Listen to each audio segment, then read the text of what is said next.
Kia ora people, I'm Celestial Serpent and today I'm here with Bill Heidan and we're going to talk a little bit about the life and the work of Geoffrey Hodson. And Bill was one of the students or affiliates, I guess. You were just saying that you were in his kind of networks of occultists that he would communicate with around the world and teach also. Would that be inaccurate?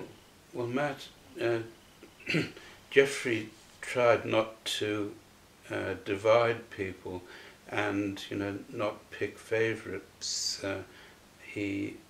So he didn't like to elevate people to positions of importance any more than he himself wanted to appear important. But the fact of the matter is that as he went around the world, he bumped into people who were more than ordinarily interested in what he had to offer, and with some of them he offered to communicate with them as a sort of family, Mm-hmm. And so that's really what happened to me. I lived in the same premises as he and Sandra, his wife, for about 9 months in Perth in Western Australia, and before he left to return to New Zealand, he asked me if I would like to become a member of his family, which he called the group, which of course I avidly accepted. And that really meant that I corresponded with him over the next 10 years, which was remaining of his long life. He actually died in Auckland in 1983 at the age of 96. Mm-hmm. And he had a very long and vital life. He gave a public lecture right up until just 6 months prior to his death, so you can see that he hadn't lost the plot at all. Yeah, and I know Geoffrey Hodson, like many of the great people who have really influenced the the evolution of consciousness. He was interested in so many subjects, which you were just saying, and he did a lot for many subjects in terms of his research or his contribution to occult related information. Yes, well, he had what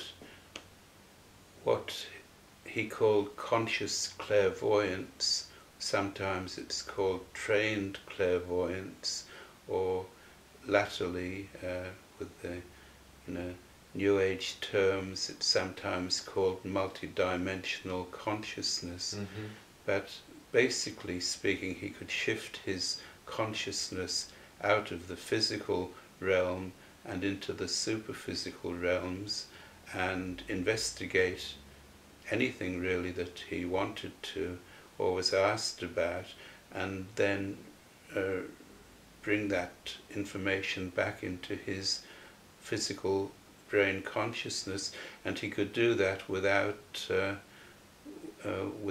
losing touch with the physical plane, so you could talk to him, and there he would be in some higher plane investigating the subject to which you were talking to him about. Wow, that's a very powerful ability. Yes, it's a yogic ability. Mm-hmm. Psychism is very common in the world, but mostly what you see is called the lower type of psychism, the type of psychism that Madame Blavatsky, the co-founder of the Theosophical Society, warned us against. She said, beware of the dangers of the lower id, or the lower siddhis.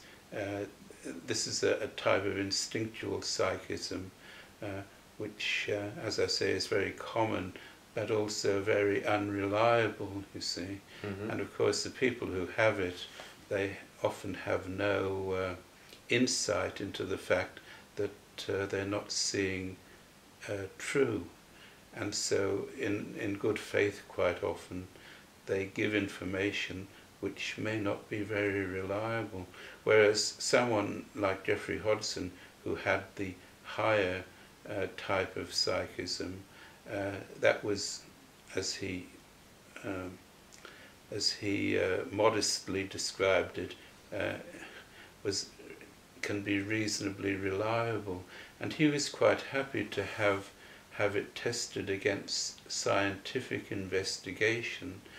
There are a few studies that he was involved in with scientists that ratified, the reliability of his superphysical investigations, and that is relatively unusual in these sort of realms. I mean, yogis who have these abilities often aren't prepared to let them be analysed in that sort of way. So he was something out of the box in that sense. Yeah. From what I've heard of the man, I've never had the honour, the privilege of meeting him in the flesh, but he sounded like a very remarkable person, superhuman consciousness. I guess his abilities, or what he was experiencing, is what a lot of people in the spiritual world are trying to walk towards, reconnecting with these abilities, these conscious abilities. Well, of course, these abilities are latent in all of us, and in the fullness of time and evolution they will come to the surface. But in terms of reincarnation, that may be several lives ahead for many of us. With Geoffrey, he had experiences in former lives where he was, for example, he was a state seer in Roman times. The Sibyl at Cumae. Cumae was a volcanic complex of caves about 10 kilometers from Naples, and they used to have what was really the equivalent of the Delphic oracle on the Roman mainland, and even the Roman state used to send ambassadors to consult these seeresses at times of crisis and such like. And Geoffrey had a life as one of these sibyls, and he'd had several other lives of a similar kind, where people took his abilities seriously. I mean, the Romans were not idiots, and they wouldn't waste time on consulting someone who didn't have something useful to tell them. Yeah, absolutely. So, so when he was reborn in this life, of course, these abilities were very close to the surface, and with very little effort on his part, they came to the surface again, and probably through the work that he did, they became even more refined than they had been, in those former lives. Because another thing that he was very strong on, that he never charged any money for his services. He said that if you charge money, you lose the power. And I mean, I dare say there are people who would disagree with his point of view, but that was his purest philosophy, that it's the pure altruism to want to help people in an impartial sort of way that gives you the power in the first place, and if you get tainted by the other, then it attenuates the power that you have, and eventually you may lose it altogether. I guess it would definitely contrive the whole dynamics of the situation in the terms of a metaphysician and what his role, is Yes. in the healing process. Yes. Well, you see, we're living in a world, Matt, where many people look at it from the point of view of the quid pro quo. What is there in it for me? You see, Yes. whereas the occultist, the true occultist, they look at it from the opposite point of view, and they say, what can I do to help? And the more that you can remove personal gain and self from the situation, the more accurate your seership is likely to be. Yeah. And so that was Geoffrey's perspective on the whole issue. Absolutely. So when we're getting into the world of spiritualism and all this intense things, I mean, the most important thing is how you treat your fellow man, and that giving, that pure gift of giving is almost more important, more beautiful than all of this super conscious, mysticism and metaphysical clairvoyancy that we're talking about. It's the simple things. Because I would query the word spiritualism, which is a term which more specifically applies to people who are mediums and that sort of thing. I mean, what you should really have said was occultism, which is a study of the hidden side of nature. Yeah. And that's what Geoffrey represented. He'd studied spiritualism, but that came into the category of what he regarded as unreliable information, and possibly, could be misleading. But he was a scientist of the invisible, basically. Yeah. He was very scientific in his approach, and those scientists and doctors and others who worked with him, they were quite surprised to find how scientific he was. He wouldn't just investigate it once. He'd want to investigate it several times before he would declare that was his considered opinion on the subject. Yeah, fair enough. So, for example, when he was investigating the so-called missing link with fossils that Professor John Robinson presented him with, then he would psychometrize what to him just looked like a bit of stone or whatever, but it was put on his forehead, and he would then describe the appearance of this ape man or man-ape that the fossil had actually belonged to. And Dr. Robinson at that time had most of the fossils of this missing link in his laboratory in South Africa, and he'd done a lot of work on his own to piece together what these beings looked like. But he would then ask Geoffrey questions like, does it have a tail? And Geoffrey said, well, it's sitting down at the moment. Do you want me to wait until it stands up? So, and he said, and Professor Robinson would say yes. So then the creature would stand up, and Geoffrey said, yes, it has got a tail. And then questions would go on hour after hour along these lines, and to its facial appearance. And Geoffrey said, if you looked at it, John, he said that it would look to you just like an ape, but in actual fact, its consciousness is already human, and it thinks and feels like a human being. And so putting all this information together, Dr. Robinson was able to compare it with what he already knew as a scientist, and he was able to verify everything apart from three issues that he didn't agree with Geoffrey on. Two of those issues were resolved while Geoffrey was still in South Africa, and then about a year later he wrote to Geoffrey, who was living in New Zealand, I think, at that time, and he said, I'd made a mistake in my research and you were right after all. So in the end he was able to vindicate, Geoffrey's superphysical investigations.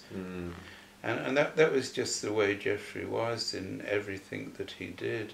It was the same with medical diagnosis. Sometimes doctors would send some of their more difficult cases to him for diagnosis, and he would then investigate and send back what his opinion was, and they were often quite flabbergasted at the level of insight that he had into the illnesses of these people, but in particular what he saw as the origin of the illness, because this does open up a whole can of worms, that often the physical illness that a person is suffering and being treated for is only the outer form, and so quite often it's only the symptoms that are being treated. The real cause of the illness isn't known and can't be treated by the physician. I mean, a lot of doctors will admit that the real cause of many diseases are what they call psychosomatic. That is, they're sleeping, and there's something locked up within the psyche, which is the real cause of the illness, and the outer manifestation in terms of the physical disease is a secondary development. But because they can't treat the deeper part, they're forced to treat the outer symptoms. But Geoffrey could penetrate into the cause and origin of illness, whether it be in this life or in some past life. Well, it's deep stuff. I mean, there's really no point in trimming the hedge every day when you can go down onto the seed level and figure out its very growth structure and who it is, what it is. So it's powerful stuff. Sure. And in that regard, how he did it is sometimes a question that people ask. I mean, they more or less assume that he used to see this in the aura or the energy field.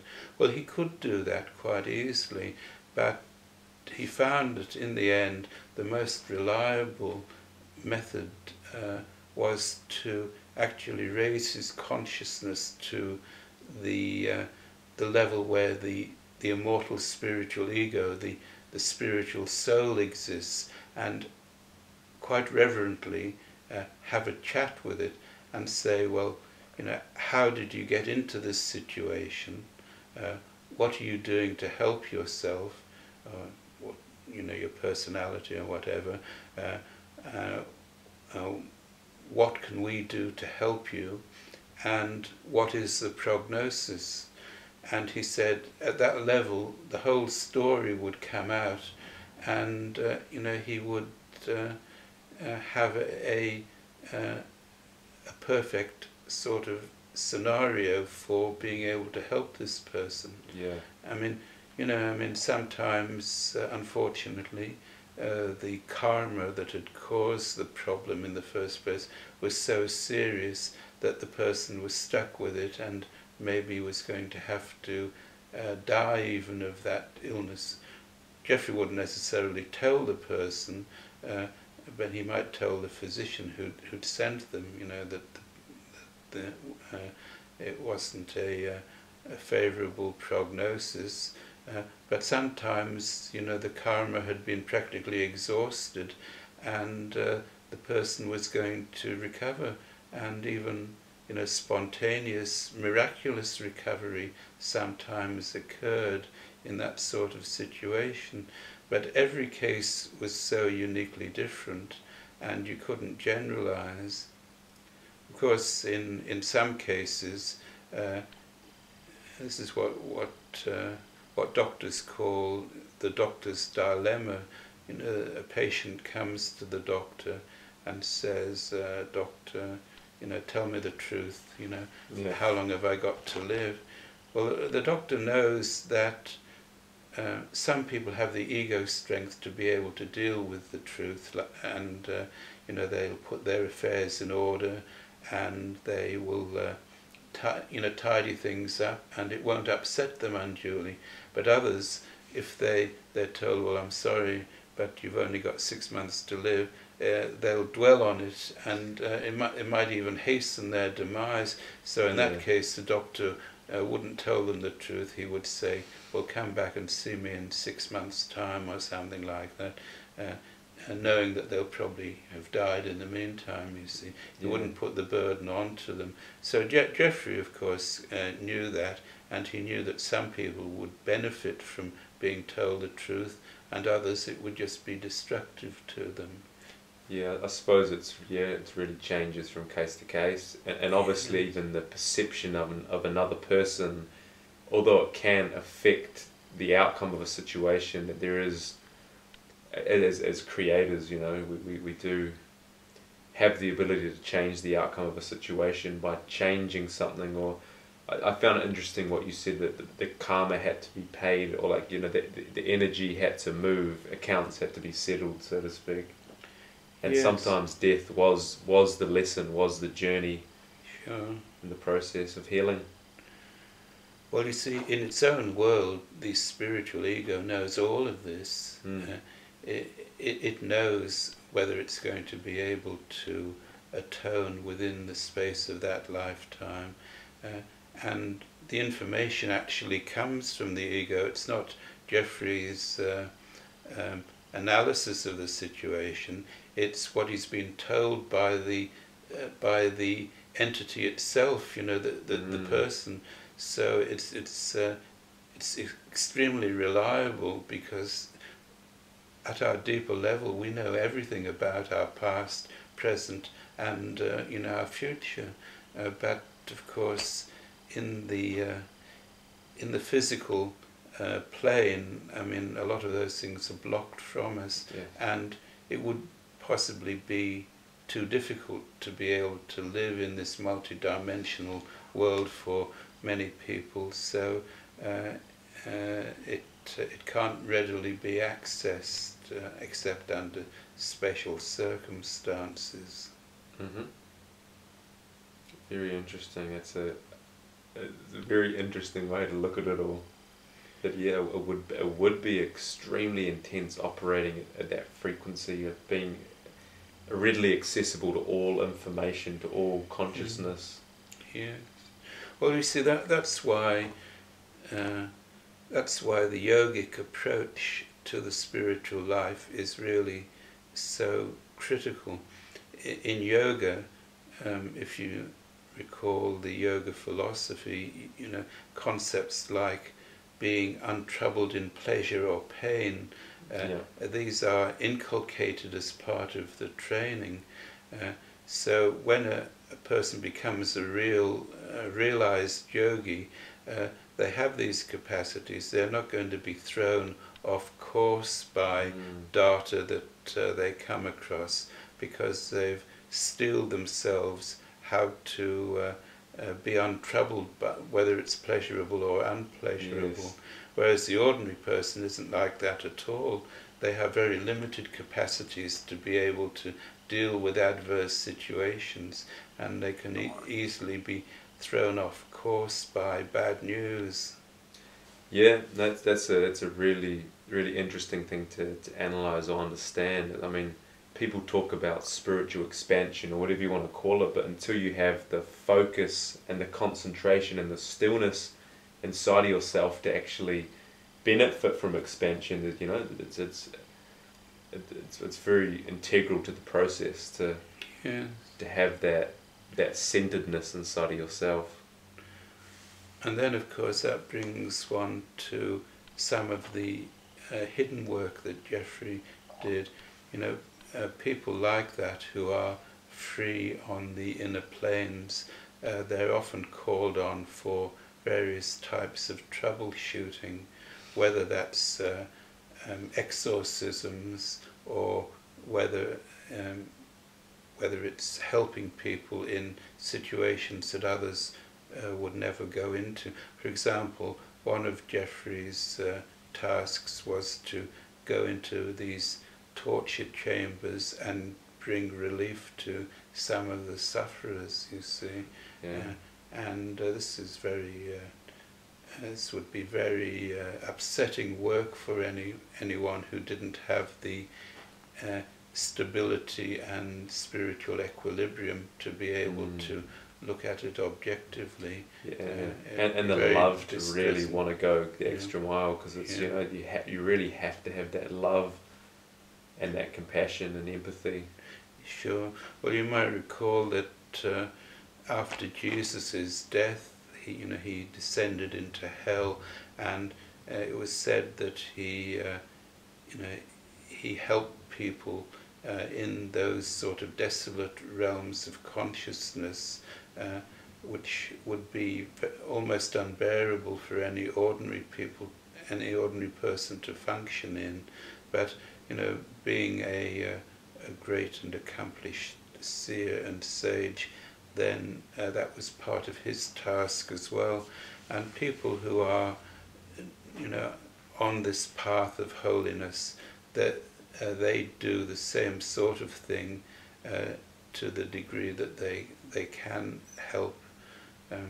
So once Geoffrey was asked by a friend of mine, what his life was like, and he said, Ian, my life is hell. Now, if you saw him lecturing or talking, you'd think, well, he doesn't have a worry in the world, excuse me, because he was so balanced and kindly and seemed to be in control of the situation. But behind the scenes, because he had to do all these difficult tasks which no other ordinary person could ever hope to be able to do, then his life was burdened in a way that people didn't understand. So in a moment of candor to a close friend, he said this, my life is hell. He lived a sacrificial life in that sort of way. It's really true. With great power comes great responsibility, and all gifts also a curse in kind of the same. In the same instance that they're. I'm sure he had to really go through a lot in his life. I mean, he brought a lot of good things to the world, spread a lot of love, but yeah, he would have fought a lot behind the scenes with, like you say, ordinary people would struggle to even fathom the type of reality that he would have experienced on a day-to-day basis. Yes, and that does bring me to the subject of spiritual and occult powers. I mean, a lot of people yearn for these abilities and heightened awareness, but what they don't reckon with is that along with them along with greater insight goes this downside that C.W. Leadbeater once mentioned this. He was another great seer of the same time. He said, if you can imagine what it's like talking to people and seeing in their aura that they're lying through their teeth, now this could be very depressing to an ordinary sort of person, but there again, C.W. Leadbeater had the capacity of being untroubled in pleasure or pain, and therefore he could cope with this. But the ordinary person, this would have a very depressing effect on their life, to find out how many people, while telling you something ostensibly true, were actually either unconsciously or consciously lying about it. But this shows up to a seer, you know, and they learn how to deal with it. Yeah, and I know a lot of people with these abilities, they feel a lot as well. They can, I mean, like what you're saying, they can identify things in people, but a lot of it's feeling-based consciousness. So they'll be able to feel, you know, standing next to a man, and you can feel the emotions through like all of his history, you know, into the future. Yes. If there's a lot of information, a lot that you'd be present to, a lot to experience. Yes, but of course there were brighter moments, and you know, for example, you know, in Geoffrey's research into the hidden side of music, which probably would have interested you, yes. then, you know, he could see the wonderful thought forms and the great visions of the composers of the music, and see how actually music can uplift humanity. Yes. Then, of course, his work with the angelic hosts, which again, that's an area which he could have spent his whole life dealing with, and he wrote several books about the angelic hosts, and even, you know, from the great solar archangels down to the humblest nature spirits. He'd researched these, and that was a speciality of his. Those sort of researches were very,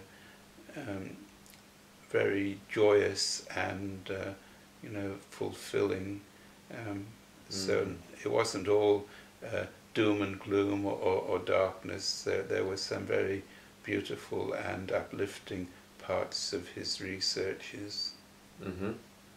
Yeah, that's a beautiful thing. Communicating with beings of that much, that frequency, that much love. It's actually just so beautiful being in the presence of these beings. Yes. And in terms of his, we were discussing earlier about what he was doing near the end of his life, that he was dedicating it to making Theosophy more accessible, or more, what was the word you used? More popularized. Popularized. Yes. Well, that was the instructions of the masters of the wisdom, who were the inner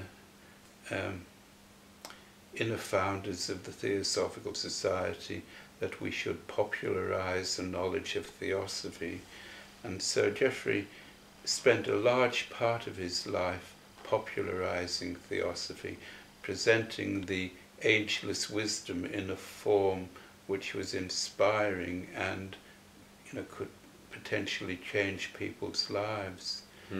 Of course, it's really a personal matter, Matt, whether a person embraces these teachings, and if so, how much energy they put into them. But he knew from his own personal experience that the healing power potential in Theosophy is probably more important than any of the individual revelations that are given.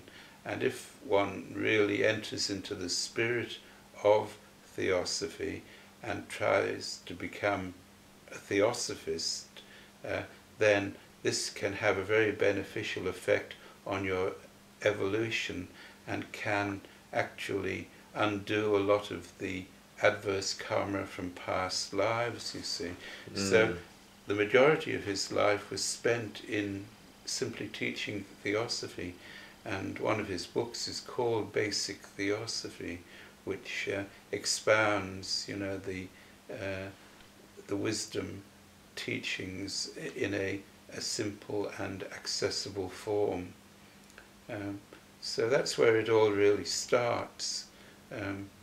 If you become any good at this and you become selfless, then other opportunities are put in your way. This is a law of the spiritual life, that if you ask for light in order to be more extensively useful to others, then it's only a matter of time before that comes to you. And in my small way, that was my experience. You're starting to become useful, as a cog in the great theosophical machine, as it were. Yeah. And so one of these great beings, master of the wisdom, who's been watching you perhaps down the centuries, they send you someone like Geoffrey Hodson, one of their advanced pupils, to give you another a leg up, on the next rung of the ladder. And then eventually, if you take that opportunity, the master himself will appear to you and take you under his tuition for personal training. And that's the age-old system that has never died, really. It's been on earth for many millennia, and it's not likely to change at all. No, that's really beautiful, powerful, and even setting the intention, like setting out the energy and motion that you wanted to serve all of humanity, to expand the experience of love for all the people out there, and help them to be their best person. Sure. It's a very powerful way to step into this world while being focused on what's important, and not getting lost in the elaborate world of occultism and Theosophy. Well, these days especially, individuals often feel powerless. They look at the world situation and they see what the great powers are doing, and the wars that are started and things like that, and they feel powerless to do anything. But actually, people are more powerful than they think, and one of the things that everyone can do is to be able to function at a level above this conflict, and that ameliorates the thought atmosphere of the whole planet to a very small extent, of course.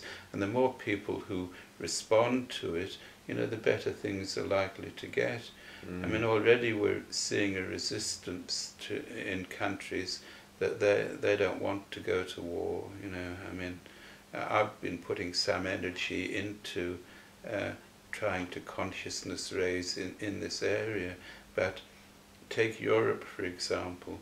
It looks like they're going to have another war there, but the ordinary people are increasingly saying to their leaders, we don't want a war, I mean, it's the leaders who are stirring things up, and yes. And the press equally so. They're being paid off, and they're driving the world towards war. But because of consciousness raising, an increasing number of citizens in these countries are saying, hey, we've had enough of this sort of thing. We don't want any more wars. Yes. So that's how Theosophy can filter through in a practical sort of way as people's thought processes are ameliorated. Sometimes they don't know where it comes from, but more and more people are coming to realize that they've been misled by their leaders, and they're not going to go down that track again, you see. Yes, these control mechanisms, you can really see they're grasping at straws now. The ordinary systems that used to work so efficiently in containing and limiting human consciousness, or controlling, more importantly, are no longer working.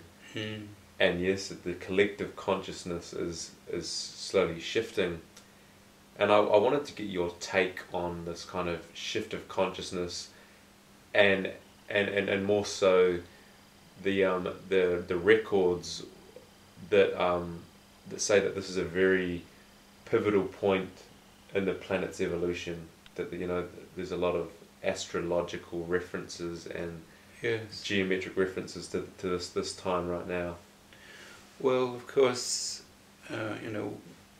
we're entering the age of Aquarius.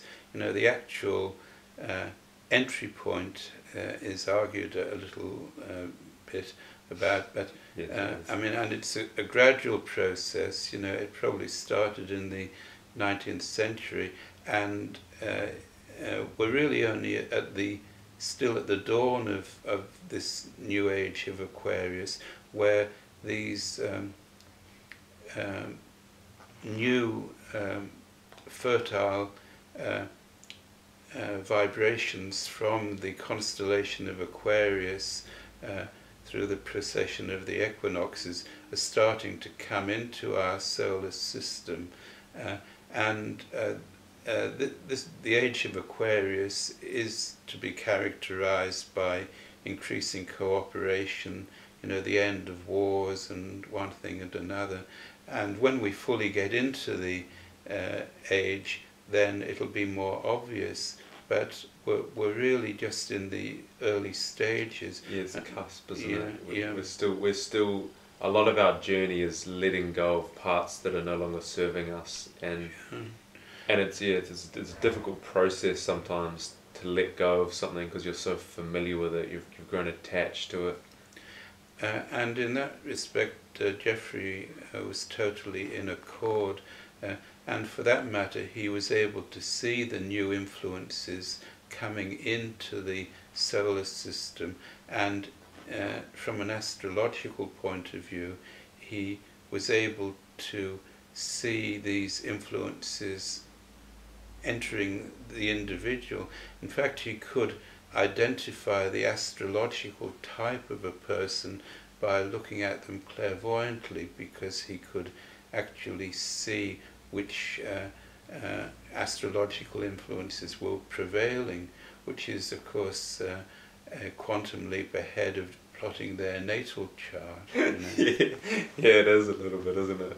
So he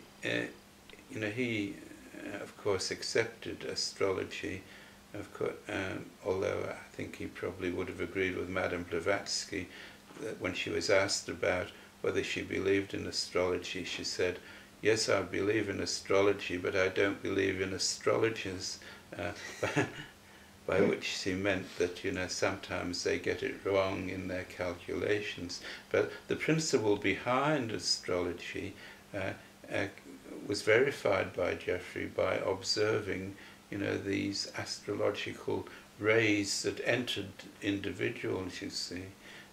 So he didn't need to be persuaded about things like the age of Aquarius and whatnot. To him they were a reality which he could perceive with his higher sense perceptions. Yes, well, it sounds like he was deeply communicating with, the very fabric of consciousness, like, so communicating with a heavenly body such as a planet or a star, it doesn't seem so far-fetched when we start diving into this world.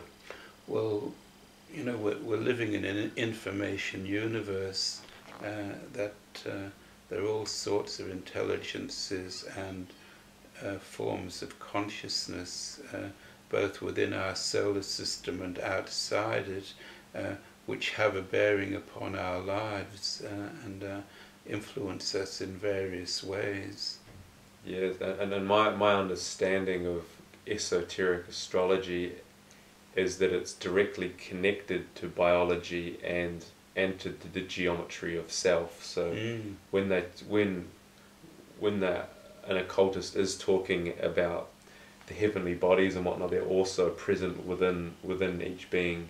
Oh, yes, and that the great year happens internally also. The microcosm and the macrocosm. That's the one. fractal nature of all consciousness. So if something's happening up there in the heavens, it's happening down here in the physical, in the body, in the flesh, in the mass, as well as in the Christ. Christmas.